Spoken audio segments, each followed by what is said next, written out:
All right, good afternoon, everyone, and welcome. Thank you for joining our sustainability chat featuring Western Technical College and their Integrated Technology Center. My name is Casey Meehan. I'm the Director of Sustainability and Resilience at Western, and I also work to help produce some of the programming here at the Sustainability Institute. Sustainability Institute, if you've never heard of us, we are a 501c3, and we're located in La Crosse, Wisconsin, and housed at Western Technical College. Our mission is to celebrate sustainability and all the sustainable efforts going on in our area. We really want to help people envision what a positive, sustainable future looks like in the driftless region. So just a few logistics here before we get going. In order for all of this to run smoothly, please keep your cameras off and your microphones muted. We'll be monitoring the chat box. So if you've got a question or a concern, please type it in the chat box. And to access that chat box, click on the conversation bubble icon. It should be located on the toolbar of your Zoom screen. This chat is being recorded, and it will be available on our website, sustaininstitute.com, sometime in the next couple of days. And like all of our sustainability chats, the general plan here is that after a brief introduction, our presenter will give a 20 to 25 minute tour of a sustainability-minded project, in this case, the Integrated Technology Center. This will be followed by about 10 minutes of Q&A. So if you've got a question, feel free during the entire presentation, you can put it into that chat box, and we'll feed them to our speaker, our guest at the end. So sustainability is a lot more than just taking care of the environment that we all share. Of course it's that, right? But it's so much more. At the heart of sustainability, it's really our well-being. It's about helping all the people in our community thrive, not just survive, but thrive. Sustainability is about addressing systemic inequities. It's about making sure everyone has good food to eat. It's about making sure everyone has a decent job that pays a living wage. It's about making sure that people have access to services like clean water and sanitation services, and access to affordable energy and quality education. And that's where these UN global goals that you see in front of you, that's where they come in. In 2015, 193 nations around the world, including the US, agreed to the UN global goals, which are the set of 17 interconnected goals that you see in front of you. And they're really designed to address some of the world's most pressing challenges, including poverty, inequity, the loss of biodiversity, and climate change. So we at the Sustainability Institute base our programming off of these goals, off these global goals. Today's chat is about the Integrated Technology Center at Western, highlights a couple of these goals. First of all, it highlights goal number 4, right, which is the importance of quality education to bringing about a sustainable future. But it really is also about goal number 9, which is all about industry, innovation, and infrastructure. So what does that goal actually mean in people speak? Well, it's about making smart choices, right? So if the Biden administration $2 trillion infrastructure plan passes, we're going to need to be making a whole lot of smart choices. What goal number 9 really requires us to do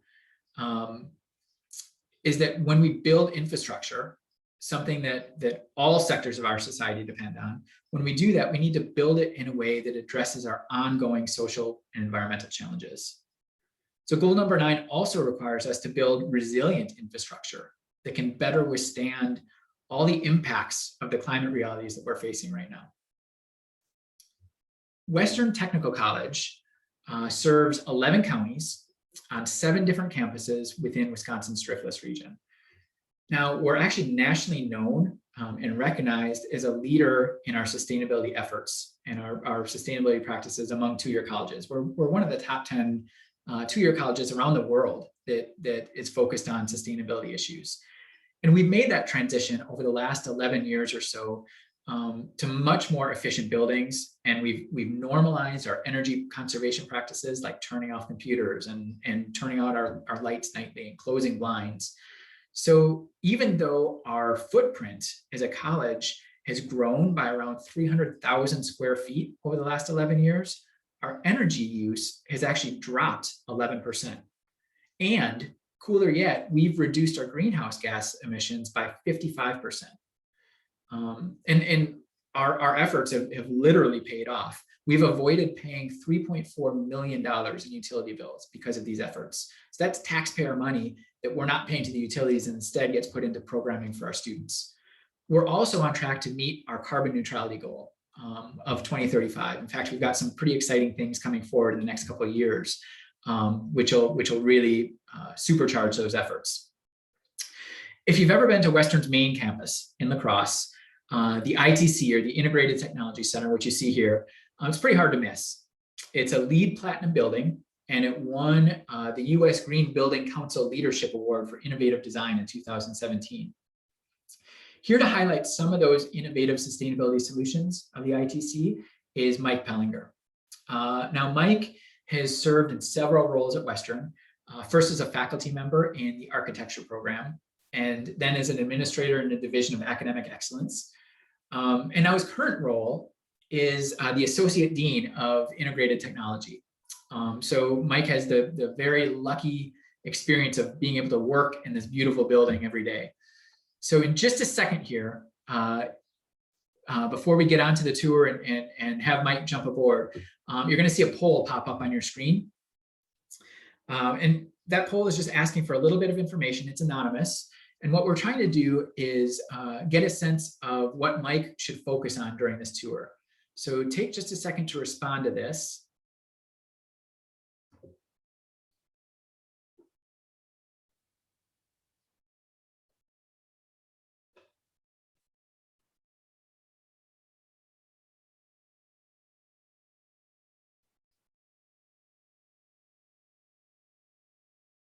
Let's take 10 more seconds, please.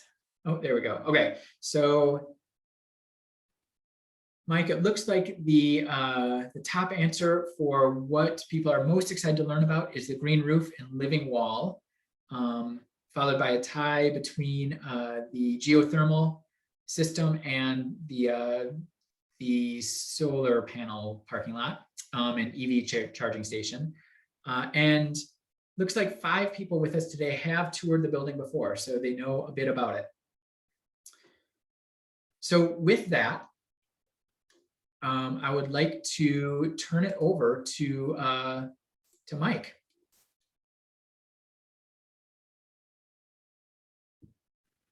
There we go. Mike, welcome. Thank you. And the floor is yours. All right. Thanks, Casey. So as Casey mentioned, I'm Mike Pellinger. I'm the Associate Dean in our Integrated Technology Center. Just a couple of quick things about me, just kind of my connection to the community. So number one, I'm a lifelong resident of the Coulee region. I grew up on French Island, went to Logan, actually have a degree in architecture from UW-Milwaukee, and spent most of my early career designing homes. I was a residential designer for a local lumber yard and designed nearly 1,000 homes in our area. But really, there's a few things a couple of experiences that have really set kind of how I think about things. And I'll share them quick with you. So the first one is literally bringing my college roommates back to the Coulee region.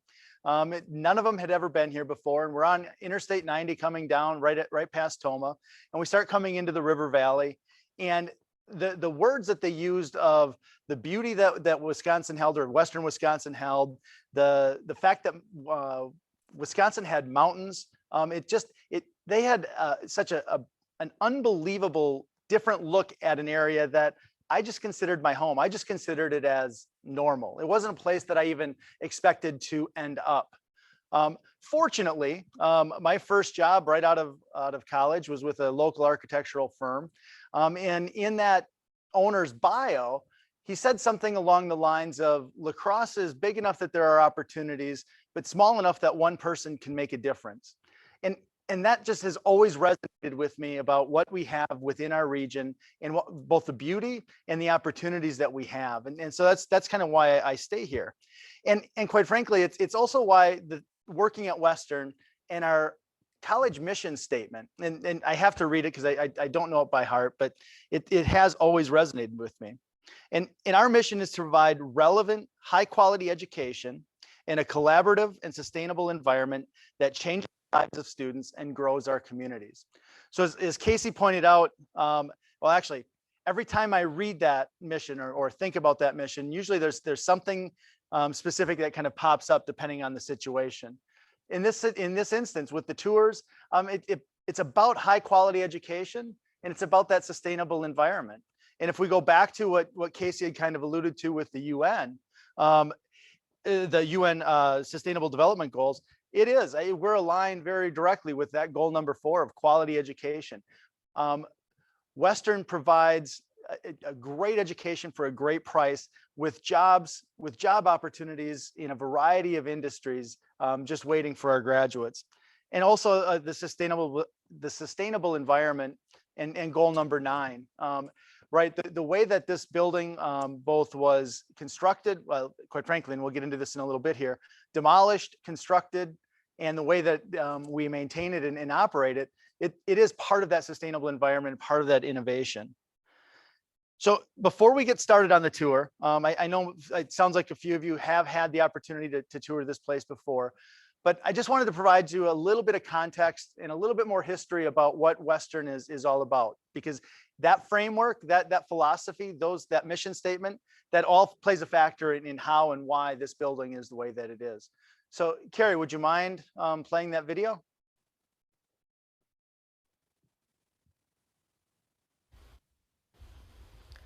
I'm guessing that some of you have a connection to Western and understand how long we've been in the community, but do you know really how long Western's been connected to the lacrosse community? I don't get a chance to teach much in the classroom anymore, so I think I'm going to give you one quick little multiple choice pop quiz, one question. So in what year was Western, as a college, founded? Is it A, 1902, B, 1912, C, 1922, or D, 1942? The answer was B, 1912. Originally founded as a lacrosse continuation in adult school, we've been serving our students in our community for 109 years. And throughout that 109 years, we've continued to evolve and adapt. In fact, in 1917, federal funds became available for vocational education, and we ended up changing our name from the lacrosse continuation in adult school to the vocational school. And it stayed that way until the early 60s. The college's name has changed multiple times over the years as we've evolved the programming and the things that we need to do to support our community, employers, and our students. We currently landed on Western Technical College, and we're actually divided into 5 academic divisions.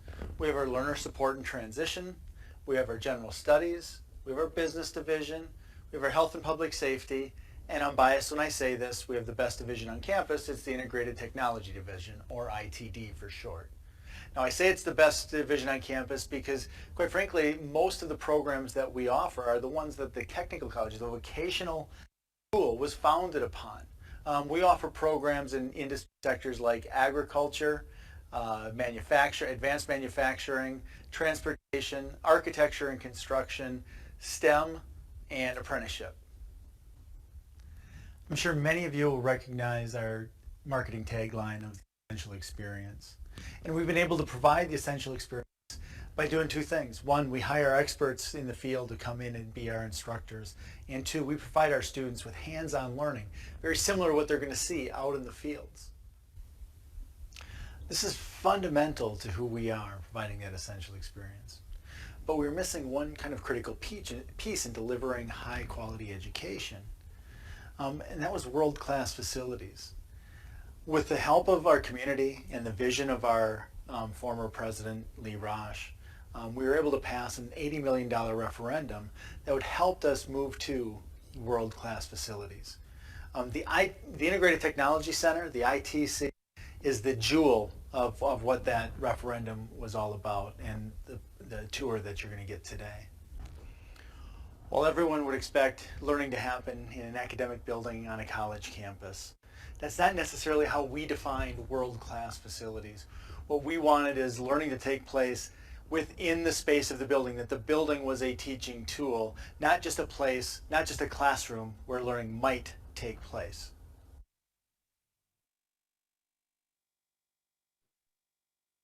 All right, so I'm back. Just out of curiosity, I wonder how many of you actually knew that the answer was B and it was 1912. It's something, it's a question that I ask on every tour. And most of the time as people are coming through, nobody guesses that it's been that long. Typically it's in that 1930s, 1940s kind of thought.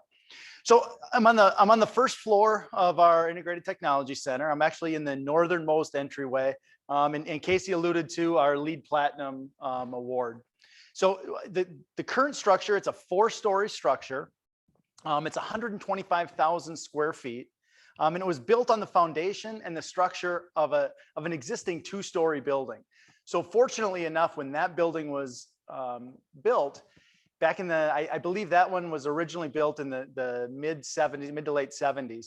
But the designer and the builder had the foresight to build the foundation so that it could hold 2 more stories.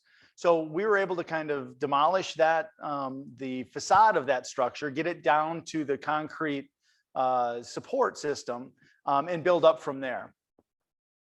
So honestly, from college policies to the integration into curriculum, right? Western embraces the importance of creating that sustainable environment. Back to our mission statement. Sustainable practices are a central concept in the design, construction, and operation of our ITC. So at the time, the ITC was one of 16 LEED Platinum buildings in Wisconsin. I think I looked yesterday or Monday, and I think there are 41 currently in Wisconsin, 41 LEED Platinum. Platinum is the highest level that that LEED offers. And it's still one of only a few educational facilities, especially ones of this magnitude and this size.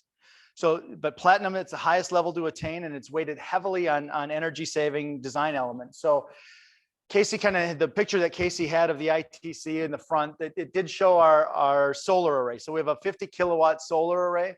That solar array accounts for about 5% of this building's energy. Now the energy itself that goes directly back into the grid, and 5% might not seem like a great deal, but you have to remember, in this building, we offer programs like welding, precision machining, our wood tech and cabinet making programs. So we have a number of programs that do have a high electrical need. So that 5% also equates to the energy that roughly 3 average homes would use per year. We also have in that parking lot that was out there, we have 128 geothermal wells that go to about 400 feet deep and are about 22 miles of pipe. And Genevieve just walked by, so I had to say hi to her. Also on that facade, and you'll see another piece of that a little bit later, but on that facade, because it faces basically due south, there's a part on that upper 4th floor that has a solar wall that literally preheats the incoming air about 10 degrees, so that when the air comes into the system, we don't have to expend as much energy to get it to the temperature inside. We use LED lighting and control. So all of our classrooms have automatic shutoffs, automatic turn-ons, and it's LED throughout the entire building. We also use low water consuming plumbing fixtures. In fact, runoff water is collected both in the parking lot that we saw, as well as there's a courtyard in between buildings here that we capture that runoff water, saving it from going into the sewer system. But we collect it and use it in our low flow toilets and for irrigation throughout the college. This is the part that I think is really kind of cool. So as part of demolition, materials were repurposed or recycled to reduce the amount being placed in the landfill. So we recycled or repurposed 13 tons of cardboard, 90 tons of wood, 814 tons of concrete, 52 tons of steel, almost 4,800 pounds of copper, 4,500 pounds of aluminum, 160 tons of roof gravel, and 1,190 tons of asphalt. So it was, again, the foresight of both the design and the construction of this building was really all about keeping this a sustainable environment. Lastly, one of the other philosophies about this building is we consider it a living lab. So learning is taking place throughout the building, not just in the classroom. And we do that in a variety of ways as well. So what we're going to see are cable trays that are exposed. We're going to see parts of ceilings that are exposed. We're going to see pipes that are exposed and labeled according to what they are.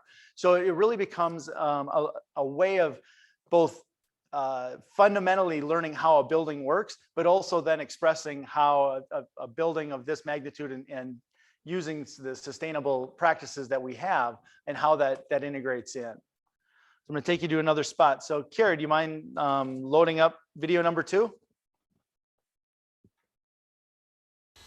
So there are multiple areas in the Integrated Technology Center that I think demonstrate the living and learning lab concept, but none better than I think our mechanical room. I'll show you more of it in a second here, but most mechanical rooms are dark, dirty, kind of cramped, usually tucked away in some basement. Ours takes up a majority of about half of our 4th floor, not quite, maybe a third of our 4th floor, and is spacious, it's clean, it's light, it's airy. In fact, almost everything up here is color-coded and labeled, so it's easy for students to kind of understand and we can learn directly within this space. Our system uses about 12,000 gallons of propylene glycol to transfer the heat or cold back into the earth. You can see the color coding on the piping as well as the labeling on the piping to which direction the fluid is traveling within the system. The geothermal loop works alongside the multi-stack modular heat recovery chillers and heaters. These modules can provide simultaneous variable heating and cooling throughout the building without having to reverse the valves. Really cool technology. In fact, the system is so efficient, the backup boiler for the whole building, remember it's 125,000 square feet, is about the size of a large residential furnace and runs on the electricity necessary for 3 microwaves. Not only does the area under the parking lot provide a space for our geothermal wells, we've also created a stormwater catchment system in a cistern that reuses the water for low-flow, non-potable toilets and urinals, as well as for irrigation. We even capture the runoff water off of our green roof and the courtyard between the business building and the ITC. So even the sprinkler heads are color-coded to indicate they're using runoff water.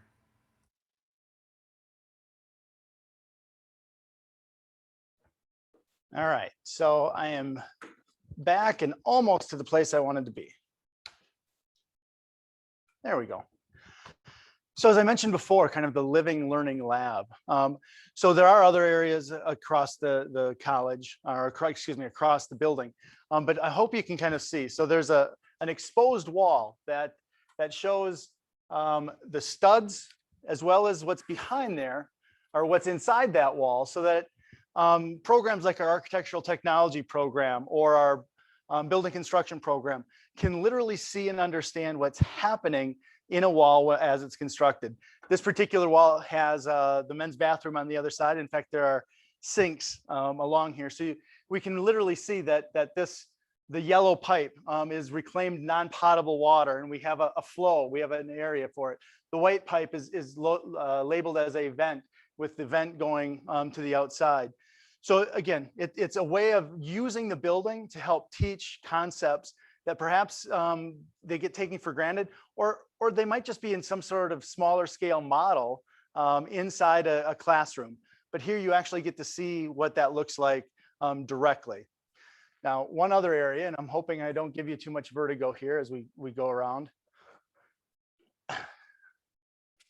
is our green wall.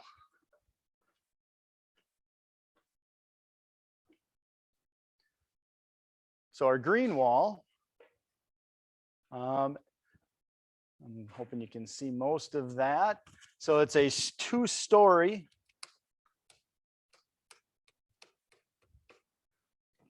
wall. Jump back in here. So the wall is not only a great backdrop for photo ops. We have our president or vice president up here all the time taking some photo ops, but it also provides some softness to a relatively hard space.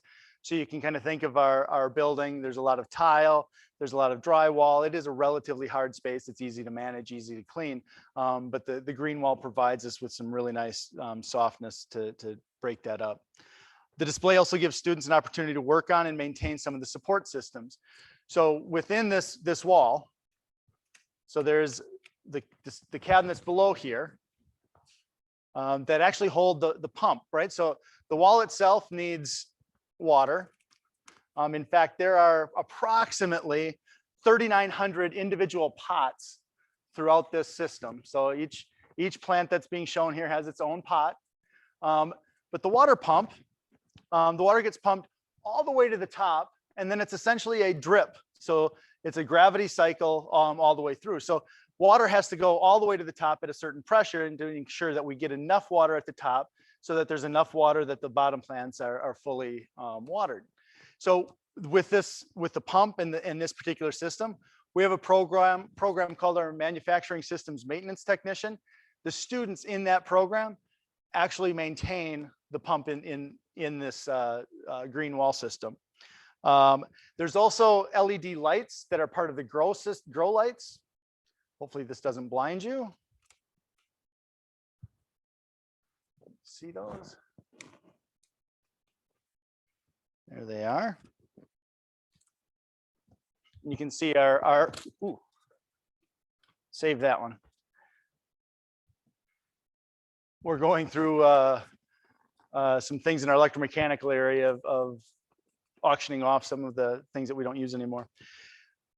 But the students not only get to grow the plants in the Horticulture Education Center in our greenhouse, but they also then use this wall to understand how the grow lights and how the watering for each individual plant, right? So different plants require different metrics to grow correctly. And so our students coordinate that whole thing. So I'm not going to be able to take you over to our Horticulture Education Center. So I have another video for you that I just wanted to kind of show you some of the things that are operating over there. So Carrie, if you don't mind showing that third video. Our Horticulture Education Center, or HEC, is a state-of-the-art building and greenhouse that incorporates a variety of technological systems to grow and maintain almost any variety of plant. Automated systems that use environmental sensors can open vents, turn on fans, close blind if the space gets too heated. It can provide programmed water using a variety of irrigation methods, from flood tables, drip systems, or sprinklers. It can even sense if the soil is too dry and water it accordingly. Recently, we've added hydroponics to learning opportunities and have been working on increasing productivity in a cleaner environment with less pests. What this means is that the program produces food used in our union market, such as lettuce production. Currently, we're on track to produce about 150 pounds of lettuce per term. Tomatoes, we produce about 50 pounds of tomatoes on each flood table. Every year, the program holds a plant sale. Past sales have netted thousands of dollars for students to use for future scholarships, student trips, and different club events.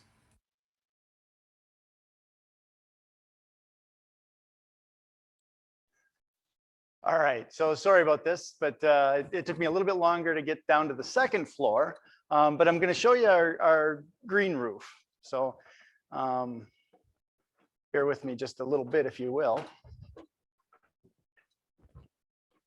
I was hoping those videos were just long enough that I could get to each individual place without too much distraction, but unfortunately this one, the elevator took a little bit longer than I anticipated.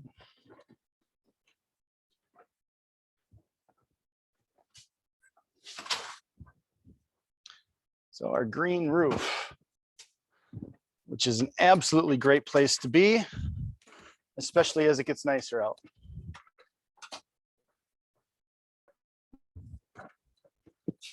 All right, so I'm going to give you kind of an overview of the green roof here. So it's located on the second floor of the ITC, and it's open and available almost year round. We don't get out here too much in the winter time, obviously, but it is available for students or staff to come out and use. So the living roof absorbs rainwater, again, that we further use in irrigation or for non-potable water in both our urinals and toilets. It mitigates, a green roof like this mitigates the heat island effect of traditional roof coverings. It creates a space for wildlife. Interestingly enough, we had a mama duck out here a couple of years ago, that eventually gave birth to, I think it was 6 or so ducklings. Well, we're on the second story of a building that there is no real access off for a duck that has to walk. And so one of our security people kind of got the duck, caught the duck, got her and walked her to the elevator, walked the ducklings into the elevator, down the elevator, out the first floor. It was one of the cutest things. I wish I had video of that. It's a relatively low maintenance roof. There's some weeding that needs to be done kind of early on in the spring, which again, our horticulture education students generally take care of. And then essentially at the fall to kind of finish it off, it's a mower and we mow it down to a certain height and just leave the mulch clippings right here on the rooftop. Space also provides a great opportunity for instructors to give students kind of a different look while teaching. You know, you can imagine in the springtime as students start to get a little antsy to get outside or to be outside, this is a great place to take them. It's amazing how much of a kind of a mood change that can happen just by coming out here. So this was truly kind of the nickel tour of ITC. And I'd love to see you in person. And I know Carrie's going to kind of throw out my email address here, but we can always offer a more in-depth tour at any point in time. Just a matter of making an appointment. So Carrie will put my email address in the chat, and you can always email me directly, and we can set up a time. A couple of the things that I really wasn't able to get to show you, for instance. So up on our 4th floor, we have our fusion lab, which right now has been used for a variety of different purposes, but we have a partnership with the city or the school district of La Crosse, and they run their engineering academy out of our 4th floor. So I was just up there last week, and they had kind of their first graduating class. So it's open to juniors and seniors. Last year was the first year, so there were I think they had 17 juniors. I think 12 of them transitioned as part of their senior year into that same program. And so we had like 9 of them that had graduated out of that. We're also using that space to provide what I'm going to call a transition to trades. So one of our academic divisions is our learner support and transition area. Those are students that are still working through their GED or their HED, perhaps they're English language learners. And oftentimes we have them on campus, but they don't necessarily transition into programs because they just don't know necessarily, they haven't been exposed enough to some of the things that are there. So we're running what we're like I said, we're going to call transition to trades, where it's kind of hands-on learning experience with the activities being designed around some of the programs that we have. So whether that's on the construction side, on the manufacturing side, even on the agricultural side of growing some plants and moving through that. So it's something that we're really looking forward to kind of leveraging that space, because it's a fantastic space. And unfortunately, I didn't have time to kind of get to you today. So one of the last things I just want to kind of say about why I think this is one of the best division, or it is the best division on campus. It's the nicest building on campus. You know, we have the vocational education, the trades programs, and there are so many jobs for our graduates making, pardon my French, damn good living. And we just don't have as many students as we'd like to see. So it's something that we really are trying to market and get people through this building, because we really feel that once we get somebody in the building, if they have any inkling of coming to Western, they step foot in our building, and they're sold on it. So, Mike, thank you so much for that tour. And we have a number of questions here. I don't know if we're going to be able to get through all of them. But first of all, are you able to hear me okay? Yep, all good. Perfect. Okay, so you were just talking about education. One of the questions that came through was, what are Western's plans for gearing up to train and educate Green New Deal workers? Should this go through, you know, whether it's weatherization or solar installers or EV technicians or energy assessors? I guess what does Western already do for that? And are there any plans in the future to advance that? Because it seems like there's going to be some money coming down for that.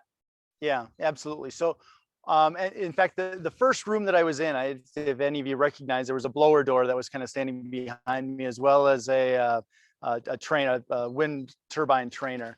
So we currently offer a program called our Building Science and Energy Management Program. Actually, within that program, there's an embedded technical diploma that's a solar photovoltaic installer. And so we are working with that program and understanding that as quite frankly, as kind of political tides change a little bit, there are oftentimes better opportunities for jobs within Wisconsin. So we're working with that program directly to see what that need becomes and gearing towards that. So we'll make modifications to the curriculum that direction. One other area, so with the pandemic and having to teach at least a good portion of program online, as well as some of the other technological advances that we've seen. We're going to try and start marketing that program outside of our district as well. So not just to kind of our district and where we are, because it's a unique program to the state, and it's something that when the students often go out to a conference out in Colorado, and what our students are learning within that program, most four-year universities don't have the same type of opportunities that we do here at Western. So I'm hoping that answered at least part of that question, Casey. Sure, thanks. And just so you know, we're getting some low bandwidth signals from you. So I don't know if it's maybe being outside, but if you move inside, it might help. The signal got a little bit fuzzy when you went outside. Okay, yep, I'll transition back in here quick. Awesome, thanks. And as you're doing that, I've got another question for you. There's been some questions about the EV charging station. So you mentioned that it's in the corner of one of our parking lots. We have another charging station in one of our ramps. Tell us a little bit about that. So there's some confusion out there. There's people that have tried visiting it and it didn't work for them, within the last year or so. So I guess there's some questions. Is that public? Who can use it? And I know that's not necessarily in your wheelhouse, that's in our facilities department, but whatever information you could give, that would be great.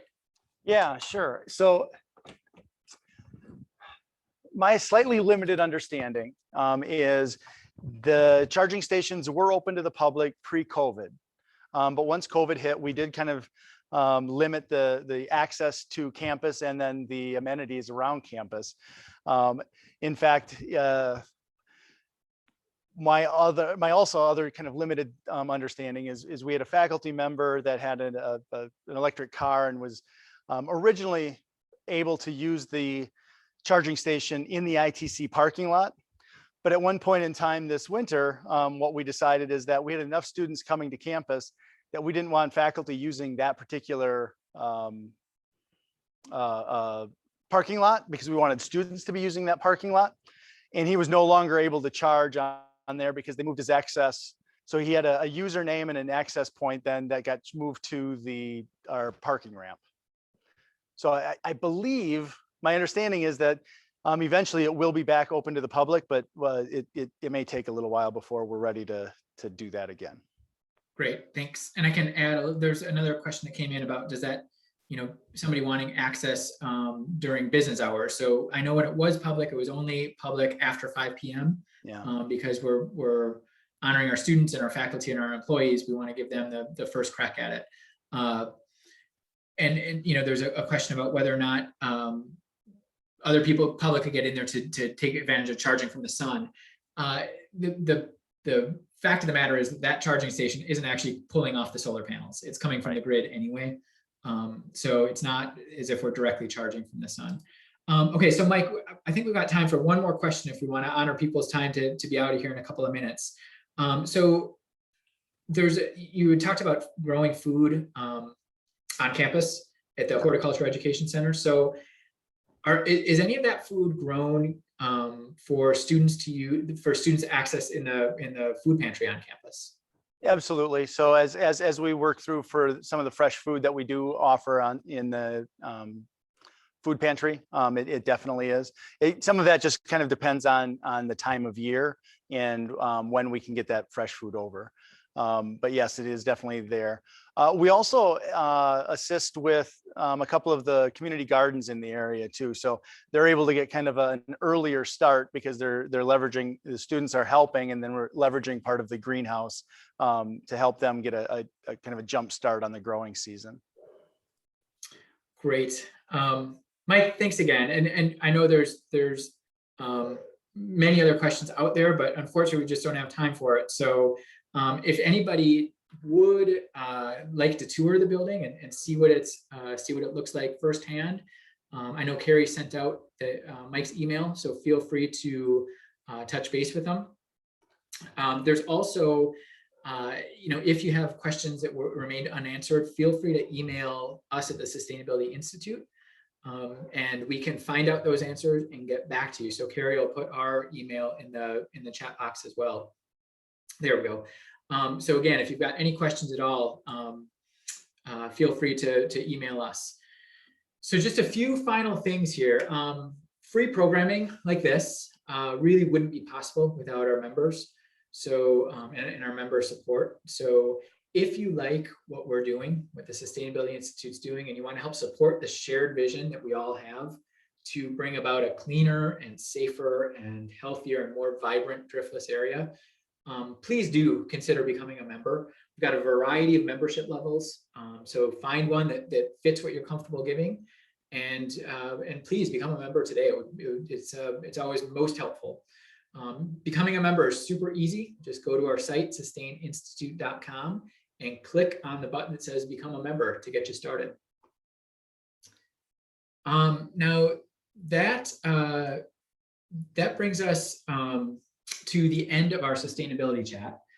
Again, big thanks to Mike Pellinger for taking the time to join us. You'll see a poll right now up in front of you.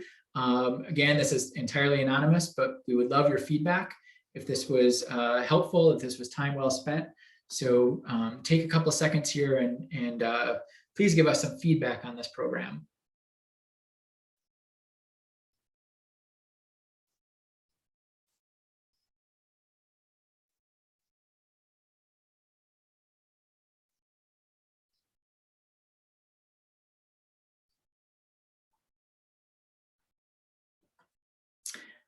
Take another 5 seconds or so.